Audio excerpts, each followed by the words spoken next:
প্রিয় দর্শক, সবাইকে স্বাগত জানাচ্ছি এনটিভির নিয়মিত আয়োজন স্বাস্থ্য প্রতিদিন অনুষ্ঠানে। সঙ্গে আছি আমি ডাক্তার মোনা তাহসিন। আজ আমরা কথা বলবো মেনোপজ নিয়ে। এই গুরুত্বপূর্ণ বিষয়টি নিয়ে আলোচনার জন্য আমাদের সঙ্গে আছেন একজন বিশেষজ্ঞ চিকিৎসক। চলুন অনুষ্ঠানের শুরুতেই পরিচিত হয়ে নেই আমাদের আজকের অতিথির সাথে। ডাক্তার ফারজানা দিবা 1976 সালের অক্টোবর মাসে বগুড়া জেলায় জন্মগ্রহণ করেন। তিনি 2000 সালে ঢাকা মেডিকেল কলেজ থেকে MBBS ডিগ্রি অর্জন করেন। এরপর তিনি চিকিৎসা বিজ্ঞানে উচ্চতর FCPS ডিগ্রি লাভ করেন। বর্তমানে তিনি বঙ্গবন্ধু শেখ মুজিব মেডিকেল বিশ্ববিদ্যালয়ে ইনফার্টিলিটি বিভাগে সহযোগী অধ্যাপক হিসেবে কর্মরত। ম্যাম, আপনাকে শুভেচ্ছা এবং স্বাগত আমাদের আজকের অনুষ্ঠানে। ধন্যবাদ আমাকে আমন্ত্রণ জানানোর জন্য। ম্যাম, মেনোপজ এই প্রক্রিয়াটির ভেতর দিয়ে যখন একজন নারী যান তখন আসলে তার কি কি অনুভূতি হয় এবং প্রথমত একটু জানাবেন কোন বয়সের নারীদের এটি হয়ে থাকে? মেনোপজ জীবনের একটা অবিচ্ছেদ্য অংশ বেসিক্যালি, বিশেষ করে বয়স্ক মহিলাদের ক্ষেত্রে মেনোপজ হবে এবং মেনোপজে কিছুটা সময় কাটাতে হবে। বিশেষ করে এখনকার যুগে যখন কিন্তু লাইফ এক্সপেক্টেন্সি অনেক বেশি, আমাদের আয়ু অনেক বৃদ্ধি পেয়েছে, কাজে আমাদের মেনোপজের এইজ যদি আমরা 53 ধরি, গড় আয়ু যদি 52-53 ধরি, সেক্ষেত্রে কিন্তু যদি গড় আয়ু 72 বা 73 বছর হয়, 20 বছর কিন্তু মেনোপজে কাটাতে হচ্ছে একটা নারীকে। আচ্ছা, কাজে এই মেনোপজের সিমটমগুলো কিভাবে মেনোপজের সময়টা পার করবে, এটা খুব জরুরি একটা ব্যাপার। কারণ এই সময় মেয়েদের ঋতুবন্ধ হয়ে যায়। আচ্ছা, ঋতুবন্ধ ব্যাপারটা হচ্ছে এইরকম যে মেয়েদের ওভারিতে একটা স্পেসিফিক পরিমাণের ডিম নিয়ে মেয়েরা জন্ম নেয়। আচ্ছা, এই ডিম যখন আস্তে আস্তে ফুরিয়ে যায়, ওভারি এর কার্যক্ষমতা হারিয়ে ফেলে। ওভারির কাজ হচ্ছে ডিম তৈরি করা, ডিমের মাধ্যমে বাচ্চা হয়, আর একটা কাজ হচ্ছে হরমোন তৈরি করা। ওভারি যখন কার্যক্ষমতা হারিয়ে ফেলে তখন ডিমও ফুরিয়ে যায়, হরমোনও চলে যায় শরীর থেকে, যার কারণে মেয়েদের যে হরমোন ইস্ট্রোজেন, যেটা মেয়েদের সৌন্দর্যের জন্য দায়ী বা বাচ্চা আসার জন্য দায়ী অথবা রিপ্রোডাকশনের জন্য দায়ী, ওই কাজটা কিন্তু বন্ধ হয়ে যায়। এর ফলে কিছু কিছু সিমটম দেখা যায়। এই মহিলাটা হঠাৎ করে হট ফ্ল্যাশ হয়, অস্থিরতা লাগে, গরম লাগে, বুক ধড়ফড় করে, রাত্রে হঠাৎ ঘুম ভেঙে যায়, অস্থির লাগে, এরকম অনেক সিমটম নিয়ে মহিলা আসতে পারেন। কাজে সব মহিলার যে মেনোপোজ একটা স্পেসিফিক এজে হবে তা কিন্তু না। গড় এজ মেনোপোজের 52-53, কিন্তু অনেক ক্ষেত্রে 40-এও মেনোপোজ হতে পারে, আবার অনেকের 55-58 বছরে মেনোপোজ হতে পারে। আর কিছু রোগী আছে আমরা পাই, কিছু একটা অল্প পরিমাণ পেশেন্ট যাদের খুব প্রিম্যাচিউরলি মেনোপোজ হয়, এদেরকে আমরা প্রিম্যাচিউর মেনোপোজ বলি। অর্থাৎ 40-এর আগে যদি মেনোপোজ হয়ে যায় সেটাকে প্রিম্যাচিউর মেনোপোজ বলি। এই ঈদে জামা জুতো অ্যাকসেসরিজের ডিসকাউন্ট, এই রোগগুলো কিন্তু আমরা পাই। মেনোপজ বিভিন্ন শারীরিক উপসর্গ কি কি অনুভূতি হয়ে থাকে? মেনোপোজ হলেই যে উপসর্গগুলো দেখা যাবে তা কিন্তু না। মেনোপোজের আগে পেরিমেনোপোজাল একটা ডিউরেশন আছে। মেনোপজ এই যে তার পরিবারের সদস্য হিসেবে আমরা আসলে কতটুকু করতে পারছি বা এই ক্ষেত্রে কি করবার আছে? এক সময় সচেতনতা ছিল না, কখনই মানুষজন মেনোপোজ নিয়ে অ্যাওয়্যার ছিলেন না, কিন্তু এখন কিন্তু মেনোপোজ অ্যাওয়ারনেস মাস বলে একটা মাস পালিত হয় বিশ্বজুড়ে, সেটা হচ্ছে অক্টোবর মাস। পুরো অক্টোবরটাই কিন্তু বিশ্বজুড়ে মেনোপোজ অ্যাওয়ারনেস মাস হিসেবে পালিত হয়, যে বাংলাদেশেও পালিত হয়। বাংলাদেশ 2005 সাল থেকে কিন্তু একটা বাংলাদেশ মেনোপোজ সোসাইটি বলে একটা সোসাইটি আছে। এই সোসাইটির কাজ হচ্ছে অ্যাওয়ারনেস ক্রিয়েশন। আমরা রোগীদের মধ্যে অ্যাওয়ারনেস ক্রিয়েশন করি এবং যে ডক্টর সোসাইটি, ডাক্তারদের ভিতরে অ্যাওয়ারনেস ক্রিয়েশন করি, এবং আরও যে জিনিসটা করি সেটা হচ্ছে যে ফ্যামিলি মেম্বারদের ভিতরে অ্যাওয়ারনেস ক্রিয়েশন করি। কারণ একটা মহিলা যখন মেনোপোজে যায়, উনি কিন্তু বুঝতে পারেন না যে ওনার এই লক্ষণগুলো কেন দেখা যাচ্ছে, বরঞ্চ হঠাৎ করে মাসিক বন্ধ হয়ে যাতে উনি অনেক বেশি উদ্বিগ্ন হয়ে পড়েন, অস্থির হয়ে যান। বিশেষ করে আমাদের গ্রামের মহিলারা যারা, তারা যখন মেনোপোজে যান, এটা তো কোনো রোগ না, ওনার জ্বর আসছে না, ওনার কাশি হচ্ছে না, ওনার শরীরে অন্য কোনো লক্ষণ নাই, ওনার টিউমার নাই, ওনার সিস্ট নাই, ওনার কিছু নাই, কিন্তু উনি অস্থির হয়ে যাচ্ছেন। কাজে এটা কিন্তু স্বাভাবিকভাবেই সবাই চিন্তা করে উনি এত বিরক্ত কেন, এত অস্থির কেন, এত কমপ্লেইনিং কেন। কাজে এই অ্যাওয়ারনেসের অভাবে হয়তো উনি কষ্ট পাচ্ছেন, কিন্তু কাউকে জানাতেও পারছেন না, আবার কেউ এই ব্যাপারটাকে খুব গুরুত্ব দিয়ে দেখছেন না। এই কারণে কিন্তু আমরা মেনোপোজ সোসাইটি থেকে অ্যাওয়ারনেস মান্থ পালন করি, সেই সাথে এই রোগীগুলোকে অ্যাওয়ার করার চেষ্টা করি। কারণ সব রোগীর যে মেনোপজে ট্রিটমেন্ট লাগবে বা সিমটম রিলিফ লাগবে তা কিন্তু না, কিন্তু কিছু রোগীর কিন্তু মেনোপজে ট্রিটমেন্ট লাগে, এটা হচ্ছে হরমোন রিপ্লেসমেন্ট থেরাপি বা অন্য ট্রিটমেন্টগুলো লাগে। তো সেটি জানতে চাইবো যে আসলে যাদের আসলে অতিরিক্ত উপসর্গ দেখা দেয় কিংবা তার দৈনন্দিন যে জীবনযাপন সেখানে আসলে বিঘ্ন ঘটে, তাদের ক্ষেত্রে কি ধরনের ট্রিটমেন্ট অপশনস আছে? আসলে মেনোপজের প্রত্যেকটা রোগীর যে ট্রিটমেন্ট লাগবে তা না, যেটা আমরা বলেছি মোস্ট অফ দ্য পেশেন্ট দেখা যায় যে 2-1 বছরের মধ্যে এই সিমটমগুলো আস্তে আস্তে শরীরের সাথে অ্যাডজাস্ট হয়ে যায়, প্রবলেম হয় না। কিছু রোগীর কিন্তু ট্রিটমেন্ট লাগে। আচ্ছা, আর ট্রিটমেন্টের মধ্যে প্রথমত আমরা শুরু করি লাইফস্টাইল মডিফিকেশন দিয়ে, একটা জীবনের স্বাভাবিক জীবনের কিছু পরিবর্তন কার্যকর্মে। যেমন ধরেন যে একটা মহিলা যখন রান্না করে ওই গরম ওয়েদারে কিন্তু হট ফ্ল্যাশটা অনেক বেশি হয়, কিছু স্পাইসি ফুড এই খাবারে কিন্তু হট ফ্ল্যাশ বেশি হয়, কিছু ক্লদিং যেটা পরা হয় টাইট গার্মেন্টস যেগুলো, এগুলোতে কিন্তু অনেক ক্ষেত্রে দেখা যায় সিনথেটিক গার্মেন্টস, অনেক ক্ষেত্রে হট ফ্ল্যাশ বেশি হয়। টি কফি এগুলো অনেক বেশি খেলে হট ফ্ল্যাশ বেশি হয়। তো আমরা বলি যে এই জিনিসগুলো যেগুলো ট্রিগার করে ওনার সিমটমগুলোকে, এগুলোকে অ্যাভয়েড করতে বলি। লাইফস্টাইল কিছু রিল্যাক্স লাইফ লিড করবে, স্ট্রেস ফ্রি লাইফ লিড করবে, কিছুটা এক্সারসাইজ করবে, কিছুটা সময় কাটাবে নিজের জন্য প্রিয়জনের সাথে, এগুলো কিন্তু ওনার হট ফ্ল্যাশ বা মেনোপোজাল সিমটমকে কিছুটা প্রিভেন্ট করে। খাদ্য তালিকাও এরকম আমরা কিছু চেঞ্জ আনি।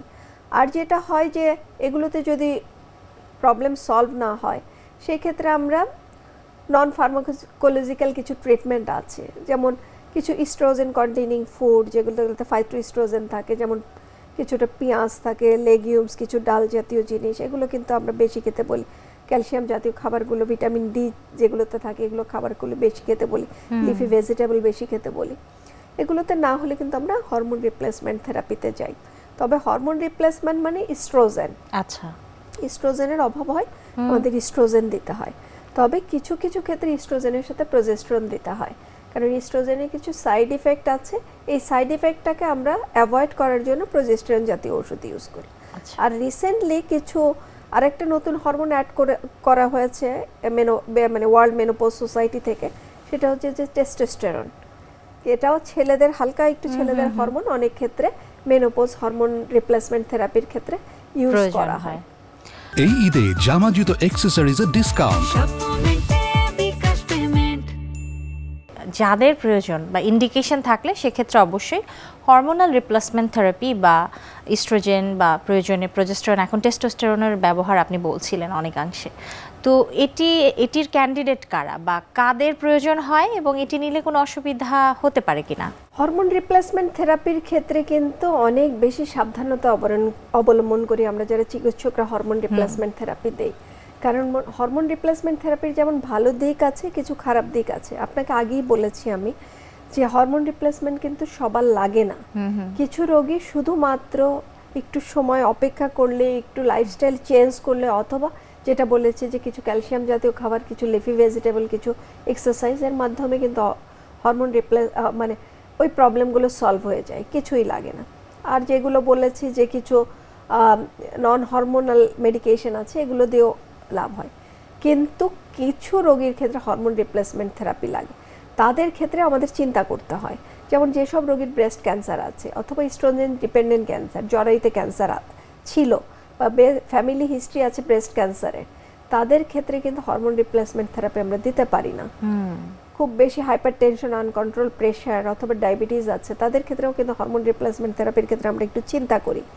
কাজেই অনেক ক্ষেত্রে কিন্তু আমাদের চিন্তা করে হরমোন রিপ্লেসমেন্ট থেরাপিটা দিতে হয়। কাজেই আমরা কিছু ইনভেস্টিগেশনের মাধ্যমে শিওর হয়ে তাদের ক্ষেত্রে দেই যাদেরকে আমরা স্বাভাবিকভাবে সিমটম রিলিফ করতে পারছি না তাদের ক্ষেত্রে। আর ওই যে একটা গ্রুপ বলেছি যে যাদের খুব আর্লি এজে মেনোপজ হয়ে গেছে, তাদের সহজে হাড্ডি ক্ষয় হয়ে যায়, হার্টের সমস্যা দেখা দেয়, অথবা ভুলে যাওয়ার রোগ হয় যেকে অ্যালজিহাইমার্স বলি আমরা, এই রোগগুলো থেকে অ্যাভয়েড করার জন্য অনেক ক্ষেত্রেই আমরা হরমোন রিপ্লেসমেন্ট থেরাপি শুরু করি সেই মেয়েগুলোকে যেগুলো 40-এর আগে কিন্তু মেনোপজ হয়ে যাচ্ছে তাদের ক্ষেত্রে। তো এটি কতদিন কন্টিনিউ করতে হতে পারে?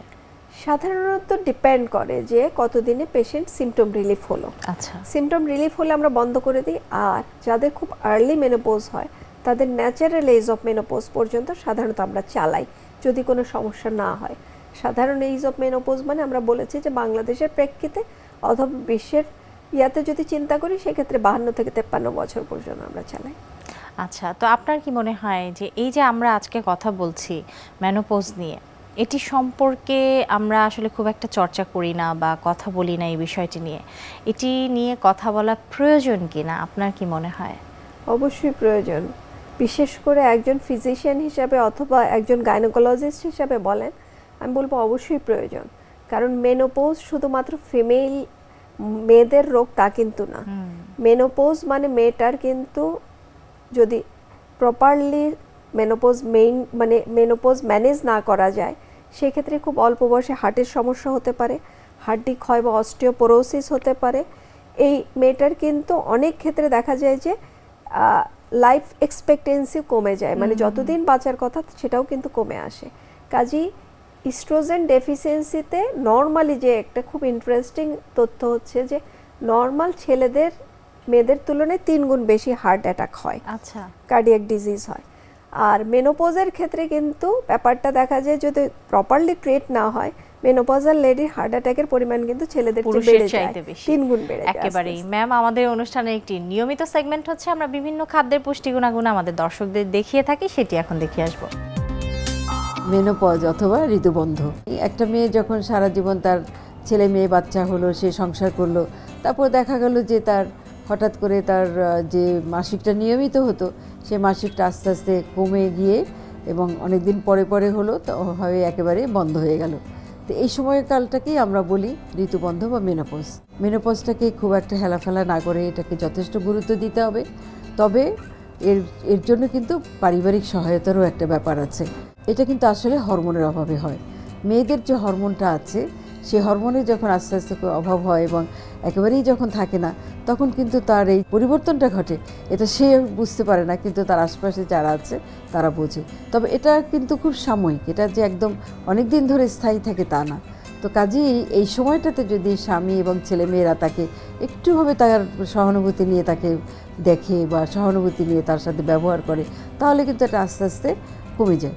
এই সময়টা খুব ভারী খাবার বা মানে গুরুপাক খাবার না খাওয়াই ভালো। আমরা বলি যে শাক সবজি ফলমূল এগুলো বেশি করে খাবে, ব্যায়াম করতে হবে। যে এই সময় নানান ধরনের অসুখ হয়, তার ডায়াবেটিসটা বেড়ে যাচ্ছে, ব্লাড প্রেশার হচ্ছে, আবার অনেকের হার্টের কোনো সমস্যা হচ্ছে। তো এই সমস্ত কারণে এগুলো যাতে না হয় প্রথম থেকেই যদি কেউ খুব সচেতন থাকে, সে নিয়ম মতো খাওয়া এবং ঘুম, অবশ্যই বিশ্রামও নিতে হবে যেটা আমরা বলছি, তার পর্যাপ্ত পরিমাণে ঘুমের দরকার, তাহলে হবে কি তার মানসিক অবস্থাটাও ভালো থাকবে। তো কাজে এগুলোর করার সাথে সাথেও যদি দেখা যায় না এটাতেও তার সমস্যাগুলো শেষ হচ্ছে না, তখন আমরা তাকে কিছু ওষুধ দিই, কিছু হরমোন দিতে পারি, তাকে ক্যালসিয়াম দেওয়া হয়। এবং এই সমস্ত ওষুধ দেখা যায় কিছুদিন ব্যবহার করলেই কিন্তু তার অনেক উন্নতি ঘটে এবং এত চমৎকারভাবে এটা তার হয় যে অনেক রোগীরা আছে যে এই ওষুধ পরে আর ছাড়তে চায় না। তা আমরা যেমন মনে করি যে তার 5 বছর পরে আমরা হরমোনটা বন্ধ করে দিতে চাই, কিন্তু দেখা যায় যে রোগীরা নিজেরাই আমাদের কাছে আসে যে না আমি এটা আরও চালাতে চাই। তো তখন আমরা ডাক্তার হিসেবে আমরা যেটা করি সেটা হলো যে তাকে কিছু পরীক্ষা নিরীক্ষা করি, যেটাকে আমরা বলি স্ক্রিনিং, যে তার একটা আলট্রাসোনোগ্রাফি করে দেখা যায় তার কোনো রকম টিউমার আছে কিনা, তার জরায়ুতে কোনো সমস্যা আছে কিনা, তার হরমোনের লেভেলটা কীরকম আছে, ওষুধ খেয়ে আসলে তার উপকার হচ্ছে কিনা। সেছাড়াও তার ব্রেস্টের পরীক্ষা, যেটা খুব ইম্পর্টেন্ট, এই সময়টাতে ব্রেস্টের ক্যান্সার হওয়ার সম্ভাবনাটা অনেক বেড়ে যায়। তো এই ব্রেস্টটাতে রেগুলার পরীক্ষা করতে হবে। রোগী নিজেও পরীক্ষা করবেন বা মহিলা যার কথা বলেছি তিনি নিজেও পরীক্ষা করবেন এবং কোনো রকম সন্দেহ হলে অবশ্যই তাকে একটা আলট্রাসোনোগ্রাফি অথবা ব্রেস্টের জন্য যে বিশেষ পরীক্ষা আছে সেটা করতে হবে। তাছাড়াও আমরা যেটা একটা প্যাপিস্মিয়ার বলি, প্যাপিস্মিয়ারও তাকে করতে হবে, কারণ প্যাপিস্মিয়ার এই সময়টাতেই তার ক্যান্সার সার্ভিক্স বা জরায়ুর মুখে ক্যান্সার হওয়ার একটা সম্ভাবনা থাকে। তো কাজেই তার ঘুমটা যেন ঠিকমতো হয়, তার খাওয়া দাওয়াটা যেন সে ঠিকমতো খায়, নিয়মিতভাবে খায়, তার ওষুধ যেন সে নিয়মিত খায় সেটাও দেখতে হবে এবং সে আশেপাশে সবাইকে এটা নিয়ে সচেতন করতে পারে। যেমন আজকাল আমাদের মেয়েরা যারা বেশিরভাগই যারা শহরে বাস করেন তারা কিন্তু এই সম্বন্ধে অনেকটা সচেতন। অনেকে তো দেখা যায় যে 60-70 বছর বয়সেও তারা যথেষ্ট কর্মক্ষম থাকেন, কিন্তু আমাদের সমস্যা হচ্ছে আমাদের গ্রামের মেয়েদের নিয়ে। দেখা যাচ্ছে যে সেই আমরা ছোটোবেলায় যে শুনেছিলাম যে কুড়িতেই বুড়ি, এইটা কিন্তু তারা একদম বিশ্বাস করে বসে থাকে, যে বিশেষ করে যখন তার মাসিকটা বন্ধ হয়ে যাচ্ছে সে তার সব কাজকর্ম বন্ধ করে দিয়ে সে হয়তো দেখা গেল সারাদিন বসেই থাকছে, শুয়ে থাকছে, আস্তে আস্তে সে কুঁজো হয়ে যাচ্ছে, মানে শরীরের ক্যালসিয়াম কমে যাচ্ছে। তো কাজে এগুলো নিয়ে তার কোনো সচেতনতা নেই। তার সংসারে যে অন্যান্য যারা সদস্য আছেন তারাও মনে করেন এটাই স্বাভাবিক। তো কাজেই আমার মনে হয় যে এই সচেতনতাটা আমরা আরও বেশি বাড়িয়ে দেব। সেটা হলো আমাদের গ্রাম পর্যন্ত যেতে হবে। দেখা যাবে যে সে জীবনের প্রথম দিকে যে যতটুকু কাজ দিয়েছে সমাজকে তার চেয়ে অনেক বেশি দিতে পারছে, কারণ তখন তো তার বাচ্চা নিয়ে সমস্যা নেই, তার সংসার নিয়ে চিন্তাভাবনা নেই। তো কাজেই আমার মনে হয় যে মেনোপজটাকে আমরা যথেষ্ট গুরুত্ব দেব, যে এই সময়টা যাতে একটা মেয়ের জীবনটা সার্থক হয়, সুন্দর হয় এবং সে যেন তার নিজের জীবনের অর্থটা খুঁজে পায়, সেজন্য আমরা তাকে অবশ্যই সহায়তা করব এবং সহায়তা দেব। ম্যাম, একেবারে অনুষ্ঠানের শেষ পর্যায়ে আছি, সব শেষে আমাদের দর্শকদের জন্য আপনার বিশেষ কোনো পরামর্শ রয়েছে কিনা? দর্শকদের জন্য পরামর্শ এটাই যে মেনোপজ মানে কিন্তু অবশ্যই জীবনের স্বাভাবিক পরিবর্তন, কিন্তু মেনোপজে মহিলাটার একটু এক্সট্রা কেয়ার লাগে, একটু এক্সট্রা ট্রিটমেন্ট লাগে, কিছু এক্সট্রা সাপোর্ট লাগে, যে জিনিসটা অবশ্যই ফ্যামিলি থেকে প্রোভাইড করতে হবে এবং মেনোপজ সম্বন্ধে একটা অ্যাওয়ারনেস বা সচেতনতা ক্রিয়েট করতে হবে, যাতে যে রোগীগুলোর হরমোন রিপ্লেসমেন্ট প্রয়োজন সেই রোগীগুলো যাতে উপযুক্ত সময়ে হরমোন রিপ্লেসমেন্ট পেয়ে নেক্সট কমপ্লিকেশন স্বাস্থ্য ঝুঁকি থেকে রক্ষা পায়। অনেক অনেক ধন্যবাদ আমাদের অনুষ্ঠানে আসবার জন্য। ধন্যবাদ আপনাকেও। সুপ্রিয় দর্শক, এতক্ষণ দেখছিলেন স্বাস্থ্য প্রতিদিন, কথা হচ্ছিল মেনোপজ নিয়ে। আশা করছি আমাদের আজকের এই গুরুত্বপূর্ণ আলোচনা আপনাদের অনেক ভালো লেগেছে। চলুন এ পর্যায়ে দেখে নেই কি থাকছে আগামী পর্বের স্বাস্থ্য প্রতিদিন অনুষ্ঠানে। আসলে অন্য সময় যেমন আমরা বলে থাকি সকালের নাস্তার পর রাত্রে ঘুমোতে যাওয়ার আগে দুবেলা দাঁত ব্রাশ করা, এই সময় ঠিক একই কথাই বলি, কিন্তু সময়টির পরিবর্তন হয়ে যায়। যেমন ইফতারির পর এবং সাহরির পর। তো যে ভুলটি আমাদের দেশের মানুষরা বেশি করে থাকে সেটি হচ্ছে এই তারাবি পড়ার পর কিছুটা ইবাদত করার পর একটু দেরিতে ঘুমাই, ফলে দেখা যায় যে সাহরির আগে আগে ঘুম থেকে উঠে তাড়াতাড়ি সাহরিটা করে নেয়, এরপরে আবার আজান দিয়ে দেয়, সুতরাং আর এই মুখ পরিষ্কারের বিষয়টি আর ঠিকমতো হয়ে ওঠে না, তখন এই সমস্যাগুলি হয়ে যায়। কারণ সারাদিনে পানি না খাওয়ার কারণে আমাদের মুখের মধ্যে শুষ্কতা তৈরি হয়। প্রতিটি মানুষেরই কিন্তু হয়, পানি পিপাসা লাগে। আর একটি বিষয় সবারই জানা দরকার, শুষ্ক মুখের মধ্যকার রোগের অন্যতম কারণ। বিশ্বের যে কোনো প্রান্ত থেকে যে কোনো সময় আপনাদের প্রিয় অনুষ্ঠান স্বাস্থ্য প্রতিদিন দেখতে ভিজিট করুন আমাদের পূর্ণাঙ্গ ওয়েব পোর্টাল www.ntvbd.com-এ। এছাড়াও এনটিভি জনপ্রিয় সব অনুষ্ঠান ও খবরের আপডেট পেতে ভিজিট করুন আমাদের ইউটিউব ও ভেরিফাইড ফেসবুক পেজে। আজ এখানে বিদায় নিচ্ছি, দেখা হবে আবারও। সে পর্যন্ত সবাই ভালো থাকুন, সুস্থ থাকুন, থাকুন নিরাপদে। আল্লাহ হাফেজ।